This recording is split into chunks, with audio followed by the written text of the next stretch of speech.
রব্বুল ইজ্জত কালামে হাকিমের মধ্যে বলেন, ওয়ামান আহসানু কাওলাম মিম্মান দাআ ইলাল্লাহি ওয়া আমিলা সালিহান ওয়া ক্বালা ইন্নানি মিনাল মুসলিমিন।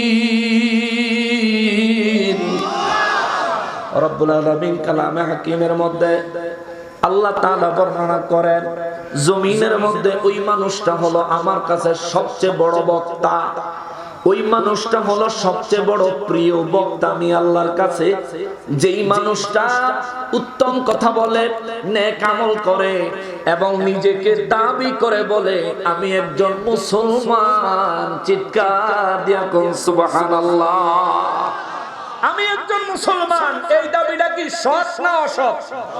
জোরে বলেন, এটা সৎ দাবি না অসৎ? তার মানে সৎ বিষয় দাবি করলেও খুশি হয় কে? আল্লাহ কয় সে হলো আমার কাছে শ্রেষ্ঠ বক্তা। আল্লাহু আকবার। তাহলে আমাদের অন্তরে আল্লাহর ভয় আছে না নাই? স্বীকৃতি দেন, সবাই বলেন আল্লাহর ভয় অন্তরে আসেনি? আরে হাসরের ময়দানে দেখবেন যে কয়বার উচ্চারণ করছেন এই কয়বারে নেক আমলের খাতায় লেখা হয়েছে। আল্লাহ গো, আপনার বান্দা পৃথিবীর জমিনে চাঁদপুর জেলার হাজীগঞ্জ থানার দক্ষিণ শ্রীপুর দরগাবাড়ি মাহফিলের ময়দানে বসে আপনার এই বান্দায় বারবার বলেছিল সে আপনাকে ভয় করে, তার অন্তরে আপনার ভয় আছে। ও আল্লাহ দেখেন, সে বলেছে আপনাকে ভয় করে। হাসরের ময়দানে আমার আল্লাহ আমাদের আমলনামা থেকে এই টুকিটাকি আমলগুলো বের করে করে আমার নবী বলেন আমার উম্মত হওয়ার কারণে আমি নবী রহমাতুল লিল আলামিনের খাতিরে আমার আল্লাহ আমার উম্মতের ছোট ছোট আমলগুলো দিয়া বড় বড় আমলের গ্যাপ পূরণ করে আমার উম্মতের জান্নাতি বানায়া দিবে। সাহাবায়ে কেরাম বলেন, নবী গো, ও রহমাতুল লিল আলামিন, জানতে বড় ইচ্ছে করে গো নবীজি, ডান কাদের ফেরেশতা সারা দিন কি হলো লিখে রাখলো, বাম কাদের ফেরেশতা সারা দিন কত গুনাহ করলাম লিখে রাখলো। কিন্তু মাহফিলে আইসা, কোরআনের মজলিসে আইসা, কোরআন সুন্নাহর মজলিসে আইসা বান্দা কখন কি বলে না বলে এটার কি কোনো স্পেসিফিক নোট, আলাদাভাবে কোনো নোট কি আল্লাহর দরবারে জমা হয়? আমার নবী বলেন হ্যাঁ হয়। ইয়া রাসূলুল্লাহ সাল্লাল্লাহু আলাইহি ওয়াসাল্লাম, আল্লাহর দরবারে আলাদাভাবে আমাদের এই কোরআনের মজলিস, সুন্নাহর মজলিস, আল্লাহ পাকের হাবিবের ঘোষণা, জান্নাতের বাগানের মজলিসের আমলগুলো আলাদাভাবে জমা হয় কেমনে যদি একটু বলতেন গো নবী। আমার নবী রাহমাতুল লিল আলামিন বলেন এই কথাটা একটু মনোযোগ দিয়ে শোনেন, এই কথাটা একটু মনোযোগ দিয়ে শোনেন, এই কথাটা 100% মনোযোগ দিয়ে শোনেন। ভাবতেছেন আপনি এখানে বসে আছেন, আপনার আশেপাশে আপনার পাড়া প্রতিবেশী পরিচিত লোক, অথচ আমার নবী রাহমাতুল লিল আলামিন বলেন কোরআনের মজলিসে, নবীর সুন্নাহর মজলিসে, আল্লাহ পাকের কালামে হাকিমের বাগানে, জান্নাতের বাগানে আমার উম্মতগুলি যখন আগমন করে, যতজন উম্মত আসে আমার নবী বলেন আল্লাহ পাক আরশ আজিম থেকে ততজন ফেরেশতার বিশেষ একটা স্পেশাল ফেরেশতার টিম বানায়। ওই টিমটারে আমার আল্লাহ জমিনে পাঠায়, পাঠাইলে প্রত্যেকজন ফেরেশতা প্রতিজন ব্যক্তির পাশে একটা কলম আর কাগজ নিয়ে দাঁড়ায় যায়। আল্লাহু আকবার। এই মুহূর্তে আমার পাশে একজন ফেরেশতা আছে, এই মুহূর্তে আমার ফুফাতো ভাই কামরুলের পাশে একজন ফেরেশতা আছে, এই মুহূর্তে আমার প্রিন্সিপাল হুজুরের পাশে একজন ফেরেশতা আছে, এই মুহূর্তে আপনার পাশেও একজন ফেরেশতা আছে। ইলমের অধ্যায়ে গেলে আমার নবী রাহমাতুল লিল আলামিনের হাদিস মোবারক পাবেন, ইলম শিক্ষার গুরুত্বের উপরে নবী বয়ান করেছেন। নবী বলেন প্রত্যেকজন ব্যক্তির কাছে একজন ফেরেশতা আসে, একজন ফেরেশতা এসে যে কাগজ আর কলম নিয়ে আসে, নবী বলেন আমার কথা বুঝাই, আমার পাশে ফেরেশতা দাঁড়ায় সর্বপ্রথম আমার নাম লিখছে, আমার বাবার নাম লিখছে, আমার বংশের নাম লিখছে, আমার ঠিকানা লিখছে, এরপর আমি কয়বার সুবহানাল্লাহ কইলাম, কয়বার আলহামদুলিল্লাহ কইলাম, কয়বার কোন তাসবিহ পড়লাম, কতবার নবীর উপর দরুদ ও সালাম পড়লাম, কতবার অন্তর থেকে আল্লাহর ভয়ে, কতবার অন্তর থেকে আল্লাহর ভয়ে অনুতপ্ত হইছি। আল্লাহ গুনাহ তো করছি, এত পরিমাণে করছি, তোমার কাছে হাত তুলতে লজ্জা লাগে, তোমার কাছে মুখ তুলে ক্ষমা চাইতেও লজ্জা লাগে রে আল্লাহ। দুনিয়ার মানুষ যদি জানে আমি কি পরিমাণে গুনাহ করছি, বাবাই পরিচয় দিত না, মাও পরিচয় দিত না, বিবি পরিচয় দিত না, সংসারগুলিও পরিচয় দিত না রে মালিক। অথচ আমার প্রতি মুহূর্তের খবর তুমি জানো, প্রত্যেকটা পাপ করার সময় তুমি দেখছো। তোমার এই জমিনে তোমার এই দেওয়া দেহ দিয়া, তোমার এই দেওয়া হায়াত দিয়া, ও আমার মালিক, তোমার নিয়ামত খায়া খায়া আমি পাপ করেছি, তুমি তাকায়া তাকায়া দেখছো। এই বেলায় পাপ করছি, পরের বেলায় তোমার কাছে ক্ষমা চাই নাই, তোমার কাছে তওবা করি নাই, কিন্তু সকালে পাপ করছি মালিক, দুপুরের খানা তুমি বন্ধ করে দাও না। হসপিটালে 1 ঘন্টার জন্য অক্সিজেন নিলে কত টাকা বিল আসে রে। রব্বুল ইজ্জত একবার রাগ হইয়া, আমরা যে পাপ করি, অন্যায় করি, আযান হলে নামাজে যাই না, পরের হক নষ্ট করি, মিথ্যা কথা বলি, জোর চুরি করি, মানুষের আইল ঠেলি, এই যে যত গুনাহের কাজগুলি আমরা করলাম, এই গুনাহের কাজগুলি করার সময় দেখে কে? জোরে কন, আরো জোরে। সন্তান অন্যায় করেছে, বাবা দেখলে বাতখানা চালু না বন্ধ? ফাজিল, তুই এত বড় বেয়াদব, এত বড় অন্যায়ের কাজ করছো, তোর খানা বন্ধ। যতক্ষণ পর্যন্ত না শুধরাইবি ততক্ষণ খানা বন্ধ। মা যদি সন্তানকে জঘন্য অন্যায় করতে দেখে, সন্তানের মাও অত্যন্ত কঠিন ভাবে শাসন করে, কিন্তু বাবারে রব্বুল ইজ্জত দেখতেছে আমি কি পাপ করেছি, আপনি কি পাপ করেছেন, কিন্তু রব্বুল আলামিন এক মুহূর্তের জন্য অক্সিজেনটা বন্ধ করে দেয় নাই। দুনিয়ায় কত মানুষ আছে, হাসপাতালে যারা, তারা যেই দুনিয়ায়, আমি যে আছি আমিও সেই দুনিয়ায়। হাসপাতালের মানুষটা নাকের ছিদ্র দিয়া পাইপ ঢুকায়া, মুখের উপরে মাস্ক লাগায়া, বোতল থেকে অক্সিজেন না দিলে নিঃশ্বাস নিতে পারে না, অথচ আমি আরামসে নিঃশ্বাস নিচ্ছি। এই ক্ষমতা আমাকে দিয়েছেন কে? আরো জোরে বলেন না কে? আরো জবান খুলে বলেন না কে? আল্লাহ আমার এই পাওয়ার দিছে রে। হাসপাতালের মানুষটার মতো ইচ্ছা করলে আমাকে ওই একই অবস্থায় ফেলতে পারেন কে? আবার হাসপাতালের মানুষটা আমার মতো সুস্থ স্বাভাবিক করে দিতে পারেন কে? বিশ্বাস হয়নি? বিশ্বাস হয়নি? মানেননি? মানেননি রে বাবা। আমার নবী রাহমাতুল লিল আলামিন বলেন, ওই রব্বুল ইজ্জতের স্পেশাল ফেরেশতার টিম জমিনে এসে আমার উম্মতের পাশে দাঁড়ায়। আল্লাহ তার একটা কলম দিয়ে দেয়, আল্লাহ তার একটা কুদরতি খাতা দিয়ে দেয়। খাতা লইয়া কলম লইয়া এই ফেরেশতাটা এসে আমার পাশে ফেরেশতা দাঁড়ায়া আমার নাম লিখছে, আমার বাবার নাম লিখছে, আমার বংশের নাম লিখছে এবং আমার ঠিকানা লিখছে। আমার কত মাস, কত বছর, কত মাস, কত দিন, কত ঘন্টা, কত মিনিট, কত সেকেন্ড হায়াত হইছে, এটাও ফেরেশতা নোট করছে। নোট করার পরে আমার নবী রাহমাতুল লিল আলামিন বলেন, এইবার জান্নাতের বাগানে অবস্থান করা মানুষগুলো, জান্নাতের বাগানে অবস্থান করা মুসলমানগুলো, জান্নাতের বাগানে অবস্থান করা নবীর উম্মতগুলো, আমার নবী বলেন যা আমল করে এই ফেরেশতা সব কিছু নোট করে, নোট করে, নোট করে। ও বাবারে, বিশ্বাস করেন আল্লাহর কসম, এ মুসলমান বিশ্বাস করেন আল্লাহর কসম, এই মুহূর্তে আপনার পাশে একজন ফেরেশতা আছে যে লিখতেছে। আপনার অন্তরে কি ভাবতেছেন এটাও লেখে, আপনি কি আল্লাহর কাছে অনুতপ্ত কিনা এটাও লেখে, আপনি পাপ করছেন, পাপের জন্য আল্লাহর কাছে তওবা করতে চান কিনা এটাও লেখে, আবার পরবর্তীতে পাপ করবেন নিয়ত আছে কিনা এটাও লেখে। এই সব কিছু লিখতে লিখতে আমার নবী বলেন যখন কাগজটা পরিপূর্ণ হয়ে যায়, খাতার পৃষ্ঠাটা যখন পূর্ণ হয়ে যায়, এই ফেরেশতাটা সঙ্গে সঙ্গে মহান রব্বুল ইজ্জতের দরবারে চলে যায়।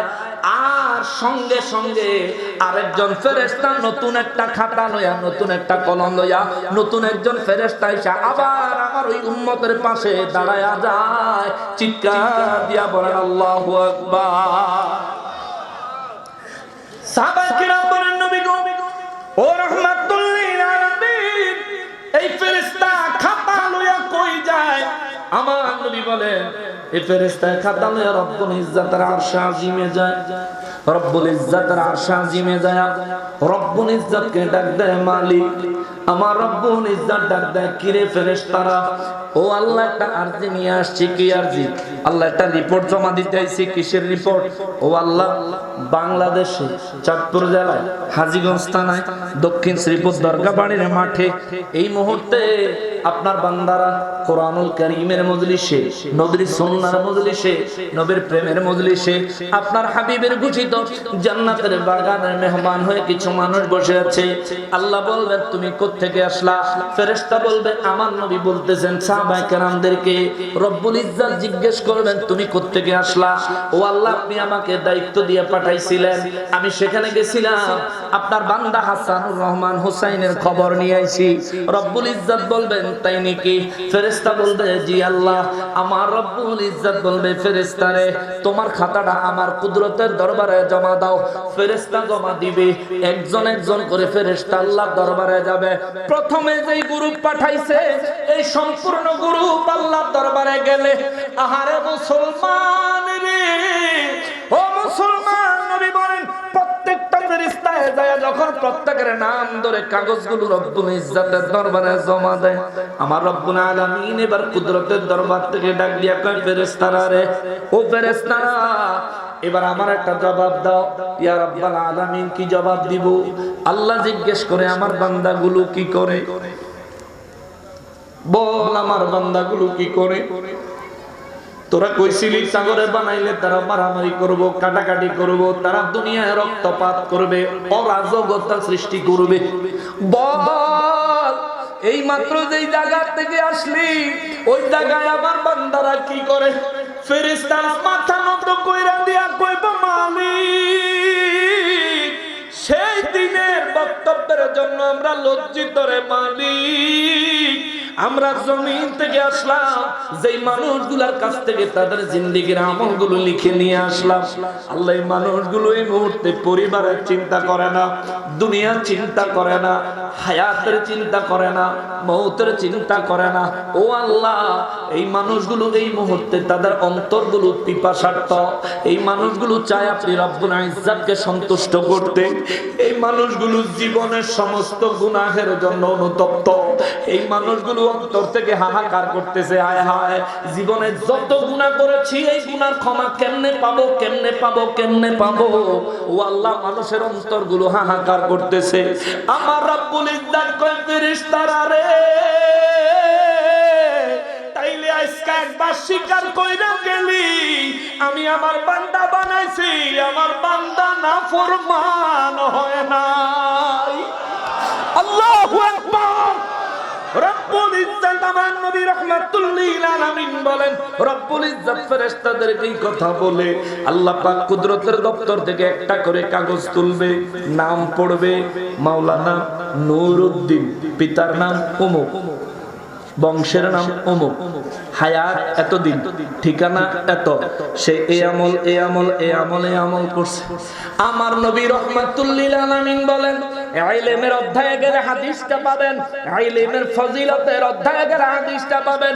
নবী কয়, উম্মত রে, তুই কোরআনের মজলিসে বসে থাকা অবস্থায় দুনিয়ায় বসে আছো, তুমি এক মাহফিলে, তুমি একজন শ্রোতা, আর আরশে আজিমে আমার আল্লাহ বক্তা হইয়া ফেরেশতাদেরকে শ্রোতা বানায়া তোমার নাম ধরে ধরে তোমার প্রশংসা ফেরেশতাদেরকে শোনায়। আল্লাহু আকবার। মুসলমানেরে, ও মুসলমান, ওই মহান রব্বুল ইজ্জত এই মুহূর্তে কাজ করছেন, এটা করছেন, ফেরেশতা আসছে, আবার যাইতেছে, আবার আসতেছে, আবার যাইতেছে।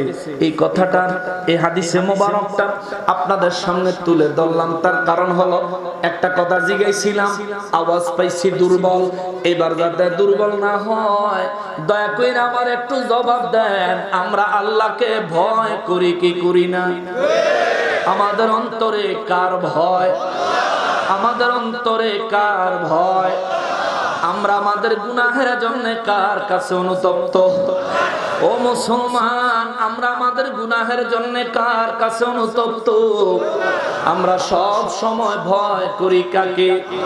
আমরা এই মাহফিলে আসলাম কার ভয়ে? জোরে বলেন না কার ভয়ে? সবাই বলেন না কার ভয়ে? ও মালিক, ও আরশের মালিক, ইয়া রাব্বে মুস্তাফা সাল্লাল্লাহু আলাইহি ওয়াসাল্লাম, ও আমার মালিক, আমার এলাকার এই মানুষগুলো জবান দিয়ে বলেছে, এই মানুষগুলো এখানে কোনো হুজুর দেখতে আসে নাই, এই মানুষগুলো এই জায়গায় দুনিয়ার কোনো লোভ লালসার জন্য আসে নাই। মালিক, এই মানুষগুলো এসেছে তোমার ভয়ে, তোমার সন্তুষ্টি পাওয়ার আশায়। ও আল্লাহ, দয়া করো, আমাদের প্রত্যেকের উপর তুমি সন্তুষ্ট হইয়া যাও। আমিন। আমাদের জীবনের তামাম গুনাহগুলি আল্লাহ মাফ করে দাও।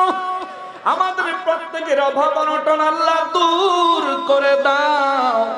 আল্লাহ, দুনিয়ায় ঈমানের ফিতনা থেকে আমাদেরকে হেফাজত করো, মুনাফিকদের চক্রান্ত থেকে আল্লাহ আমাদেরকে হেফাজত করো।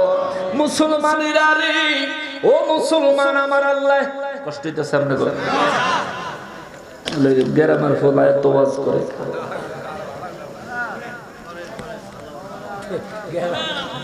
কিছু কষ্টের কথা কইয়া যায়, শুনি। আমার খুশ নসিব যে আপনাদের সামনে কথা বলার মতন সুযোগ আপনারা আমাদের দিচ্ছেন। আমার আরো বড় খুশ নসিব যে যারা আমার পেছনে সমালোচনা করছে, তবে তাদেরকে আমি দাওয়াত দিয়া ভালো করে খাসির গোশত দিয়া কাচ্চি বিরিয়ানি দিয়া খাওয়াবো, যদি তারা আমার সরাসরি সামনে এসে আমার দোষগুলো দেখাই দিতে পারে। সত্যি, কারণ আমার শুধরানোর দরকার আছে না? আমি তো এলাকার ছেলে, দুনিয়ার সব জায়গার থেকে ভাগতে পারবো, এলাকাতে ভাগতে পারবো? মরলে লাশ হলেও তাই তুই নাকি?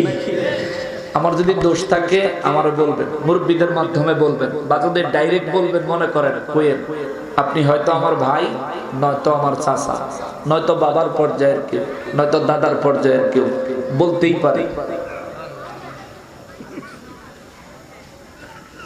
ইমাম আজম আবু হানিফা রাহমাতুল্লাহ আলাইহির একদিন খবর দিলেন তার এক মুরিদ হুজুর দোকানে এক বেড়ায় আপনার মারাত্মক সমালোচনা করছে। আমাদের হয় না, চা খাইতে খাইতে গ্রামের যত কথা আছে সব চা দোকানে। ইমাম আজমের তার মুরিদ আইসা কয়, হুজুর, একজন ব্যক্তি আপনার বিরুদ্ধে যা তা কইল। ইমাম আজম বলেন, তারা চিননি? চিনি, তার বাড়িও চিনি। চিনো? চলো। ইমাম আজম তারা নিয়ে রওনা করলেন। ইমাম আজম আবু হানিফা রাহমাতুল্লাহ আলাইহি আগে বাজারে গেলেন, মিষ্টি কিনছেন, অনেক ফল কিনছেন। এই বেচারা কয়, হুজুর কার লাগিয়া? এত কথা জিগাইও না, কিনছি, তুমি লইয়া চলো। ইমামে আজম রওনা দিলেন। যেই ব্যক্তি ইমামে আজমের সমালোচনা করে করে সারাদিন সময়টা পার করেছে, ওই মানুষটার বাড়িতে যায় ইমামে আজম সালাম দিছেন। সুবহানাল্লাহ, জোরে কর। কি লয়ে গেছে? মিষ্টি আর ফল, মিষ্টি আর ফল। আর আমরা হইলে কি লয়ে যাইতাম? মুগুর, ঠিক না? সাহস কত বড়! তোরে আমরা চিনি না, তুই কইতে আইছ, তোর বাপ দাদার পরিচয় জানি না, আমার সমালোচনা করো, মুগুর লয়ে গেল বলে। ইমামে আজম মুগুর লয়ে যায় নাই, মিষ্টি লয়ে গেছে, ফল লয়ে গেছে। যায় বাড়ি যায় সালাম দিছে। ভিতর থেকে বেচারা সালামের জবাব দিয়া কয়, কি কয়? আমি আবু নুমান। মানুষ আমারে আবু হানিফা কয়। বেড়ার ভিতরে মোটামুটি কলজা কাফন ধরে গেছে। আয় হায়, সারাদিন মনে যা কইছি হুজুরে মনে খবর পাইছে, আজকে তো আমার উপায় নেই। ইমামে আজম ডাকে, দয়া করে যদি দরজাটা খুলতে, ভিতর থেকে ডরে ছুটে বেড়ায়, কয় কি লিগা দুয়ার খুলতে আগে কোন? আমি আইছি আপনার একটু কৃতজ্ঞতা জানাইতাম। সুবহানাল্লাহ। কি জানাইতো? কৃতজ্ঞতা। কৃতজ্ঞতা বুঝেন তো? আপনি যে আমার এত বড় উপকার করছেন, আপনার একটু বাহাবা দিতাম। বেটা যখন উপকারের কথা শুনছে তখন ভিতরে চিন্তা করে, আরে আবু হানিফা কি পাগল টাগল হয়ে গেল নাকি? আমি সারাদিন এর ব্যাপারে সমালোচনা করলাম, তে আইসে আমার কাছে কৃতজ্ঞতা স্বীকার করে। ইমামে আজম বলেন, একটু দয়া করে বাইরে আসেন। চিন্তা করে যেহেতু কৃতজ্ঞতার কথা, তাই নে ভয়ের কিছু নাই। কয় আপনি কি একা না সঙ্গে কেউ আছে? কয় না, আমার খাদেম আছে। এখন ভিতরের দিকে দরজা খোলার বদলা দরজা আরো ঠাইসা ধরছে, কারণ হের খাদেমে তো সারাদিন হুন না গেছে, এবারে তো সারাদিন হুনছে দোয়ানো। এখন এই বেটার লগে লই এসে নিশ্চয়ই আমার নামে বিচার করবো। ইমামে আজম কয় ভয়ের কিছু নাই, আপনি দয়া করে দরজা একটু খোলেন, আমি আপনার কাছে কৃতজ্ঞতা জানাইতে। হুজুর বাড়িলে মারবেন না তো? আরে ভাই মারবো কেন, খোলেন। লোকটা দরজা খুললে ইমামে আজম নিজের হাতে মিষ্টির পোটলা আর ফল ফ্রুটের পোটলা তারা আগে দিছে, কয় নেন। কই এদিকে অহংকার জমান হইলে কইল এটা কি বমনি? হুজুর মানুষ তো তৎকালীন জামানায় বেচারা কয় এগুলি কি? এখানে কিছু মিষ্টি আছে, কিছু ফল আছে, আপনার জন্য হাদিয়া। সুবহানাল্লাহ। বেটা কয় আমি কি এরকম মহৎ কাম করলাম যে আমার একটা হাদিয়া লই আইছেন আপনি? কয় আপনি আমার যে উপকার করছেন দুনিয়াত কেউ কারো এত বড় উপকার করে না। সুবহানাল্লাহ। বেটা কয় সারাদিন করি বদনাম, আর হেমিয়া কয় আমি বলে হেমিয়ার বলে উপকার করছি। উপকারটা কি? কয় আমি খবর পাইছি আপনি সারাদিন আমার সমালোচনা করছেন। করছি। এটা দেয় কত বড় উপকার, আপনি যদি জানতেন তাইলে আমার বিরুদ্ধে এক শব্দ সমালোচনা করতেন না। এটা আবার কি উপকার? মানুষের কাছে বদনাম করলাম, মানুষের আপনারা খারাপ মনে করব। ইমামে আজম বলেন, জন্মগ্রহণ করেছি মানুষের কাছে ভালো হওয়ার জন্য নয়, জন্মগ্রহণ করেছি রব্বুল ইজ্জতের দরবারে ভালো হওয়ার জন্য। সুবহানাল্লাহ। তাইলে আপনি আমার কাছে কি কৃতজ্ঞতা প্রকাশ করবেন? কয় শুনেন, আপনি যতবার আমার বিরুদ্ধে সমালোচনা করেছেন ততবার আমার আমলনামা থেকে গুনাহ আপনার আমলনামায় গেছে, আপনার আমলনামার নেক আমল আমার আমলনামায় যোগ হইছে। জোরে কন্না সুবহানাল্লাহ। এই দুনিয়াত আপনি নামাজ পড়ছেন, আমি যদি কই আপনার নামাজের সওয়াবগুলি আমারে দেন, দিবেন? রোজার সওয়াবটা আমারে দেন, দিবেন? জানলে দিবেন নি? ইমামে আজম কই আপনি জানেন না কিন্তু দিছেন। সুবহানাল্লাহ। জানেন না কিন্তু দিয়া দিছেন। যেহেতু আপনি আমার গুনাহ নিলেন, আবার আপনার নেক আমল আমারে দিলেন, আপনার চাইতে বড় উপকারী বন্ধু এই জমিনে আমার নজরে আর কেউ নাই। আল্লাহু আকবার। এই জন্য আপনার মেহমানদারি করার জন্য আসছি। আপনার যখন যে প্রয়োজন হবে, আমি ইমাম আজমের দরজা খোলা রইল, যখন দরকার হয় চলে আসবেন। আমি আপনাকে যতটুকু সহায়তা করার দরকার করব ইনশাআল্লাহুল আজিজ। এবারে কয় হুজুর, পায়ে পড়া জড়ায় ধরে কয় হুজুর, জীবনে বুঝি না বহু অন্যায় করে ফেলেছি, দয়া করে মাফ করে দেন। বাকি জীবনে যতদিন হায়াত আছে আপনি কেন আর কাহার সমালোচনা আমার মুখ দিয়া বাহির হইতো না। সুবহানাল্লাহ। হেদায়েত দিছে কে? হেদায়েত দিছেন কে? কিন্তু কি সিস্টেমে মারছে দেখছেন? এমন জায়গায় সফটওয়্যার মারছে যে পুরা ভার্সন আপডেট হয়ে গেছে। এই জন্য বলি, আমি এলাকার সন্তান, আমার যদি ত্রুটি থাকে আমাকে বলবেন। আমার এলাকার যুবক ভাইরা হয়তো আমার 3-4 মিনিট 5 মিনিট ওই সমালোচনাকারীরা সমালোচনা করার জন্য যে ভিডিওর একটু কাটি, 2 ঘন্টা 2.5 ঘন্টা ওয়াজ করি, হ্যাঁ থেকে 3 মিনিট দিয়ে কই দেয় হ্যাঁ নকশবন্দি কত খারাপ। অথচ এই মানুষগুলির বাড়ির দরজায় গিয়ে গিয়ে আমি মাহফিল করে আসি, আলহামদুলিল্লাহ। কোনোদিন হিম্মত হয় না সামনে এসে দাঁড়ায় কথা বলা।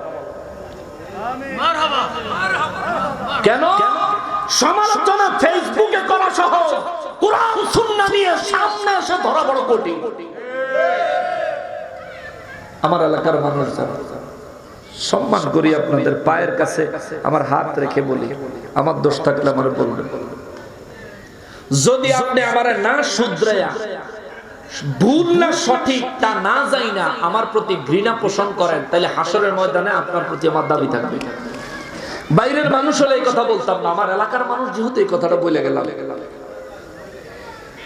মুসলমানেরা, আমার প্যারা নবীর উম্মতেরা রে, আমি যে কথাটা বলছিলাম মহান রব্বুল আলামিন কালামে হাকিমে সূরা হাশরের 18 নম্বর আয়াতে আমি তো অত্যন্ত ছোট মানুষ, আমার সম্পর্কে জানতে চাইলে ফরিদি সাহেব আইলে জিগে। আজকের মাহফিলের প্রধান বক্তা জহিরুল ইসলাম ফরিদি সাহেব আসলে জিগাইবেন। বাংলাদেশের বরেণ্য ওলামায়ে কেরাম যারা আছে তাদের দুই একজনকে জিগাইবেন, তুই না জানতে পারবেন। এলাকা তাইলে দেখেন আর কি ঘুরে গেঞ্জি খুললে উদাম ইয়ানো গোসল করে দেখেন আর কি ঘুরে, কিন্তু ব্যাপারটা এরকম না যেরকম দেখেন। যাই হোক, এটা বর্তমান আল্লাহর কাছে ক্ষমা চাই, আস্তাগফিরুল্লাহল আযীম। পরিস্থিতির পরিপ্রেক্ষিতে কথাটা উপস্থাপন করলাম। জানবেন আমরা এলাকার মানুষ আমাদের সম্পর্কে বিভিন্ন আলেমদের কাছ থেকে জানবেন, তাইলে জানবেন যে আসলে আমরা কেমন মানুষ। ফেসবুক দেখে চিন্তা করেন না, ফেসবুক দেখা বুঝছেন না। আজকাল তো দানি টুপি দেখেও বোঝা যায় না কে মুসলমান আর কে খ্রিস্টান। চট্টগ্রামে এক মসজিদে 3 বছরে ইমামতি করছে ইমাম সাহেব, 3 বছর পরে ধরা খাইছে হেমিয়া মুসলমানই না হাতে খ্রিস্টান। ফেসবুকে আসছে, আমার এলাকার যুবকরা যদি না দেখতে তাও আমার একটু মেসেঞ্জারে নক দিও, আমি তোমার ভিডিও পাঠাবো।